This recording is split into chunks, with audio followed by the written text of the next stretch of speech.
আজকে আমি 5টা-6টা থানা ভিজিট করেছি এবং আমি দেখে সন্তুষ্ট। প্রত্যেকটা থানাতে আমাদের সেনাবাহিনীর সদস্য চলে গেছে, আনসারের সদস্য আমাদের সাথে আছে। আমাদের সাথে এসপি আছেন, এসপিও কমিট করেছেন যে থানা ইনচার্জ যারা তাদেরকে অ্যাভেলেবল করে যত তাড়াতাড়ি সম্ভব সবগুলো থানা ফাংশনাল আমরা করব ইনশাল্লাহ। চমৎকার সম্প্রীতির একটা কমিউনিটি, এখানে কিন্তু সবাই মিলেমিশে থাকে। এই জন্য কিন্তু এই জেলায় অন্যান্য জেলার চাইতে হতাহত অনেক কম হয়েছে।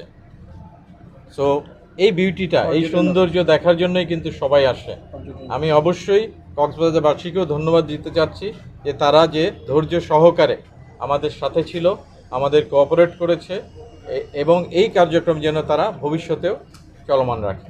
যেভাবে কোঅপারেট করেছে আমরা চাইবো এলাকাবাসী, যেভাবে শুধু ছাত্র না, ছাত্র প্রতিনিধি না, এলাকাবাসীও যেন আমাদের সাথে থেকে, আর্মির সাথে থেকে, সেনাবাহিনীর সাথে থেকে, আমাদের প্রশাসনের সাথে থেকে, ছাত্রদের সাথে থেকে, এলাকায় যে সকল দুষ্কৃতিকারী যে সকল অপকর্ম করছে সবাই মিলেই যেন আমরা এগুলো রুখতে পারি। আমি সবার পার্টিসিপেশন চাচ্ছি। থানা সবচেয়ে বেশি জরুরি, তার পাশে আমাদের সেনাবাহিনীর টহল দিনে রাত্রে আমরা আরও বাড়িয়ে দিয়েছি এবং প্রয়োজনে আরও বাড়াবো। আমরা আমাদের টহলের সাথে প্রয়োজনে ছাত্র প্রতিনিধিও নিব, যাতে করে তারাও সাথে থেকে আমাদেরকে সহযোগিতা করতে পারে।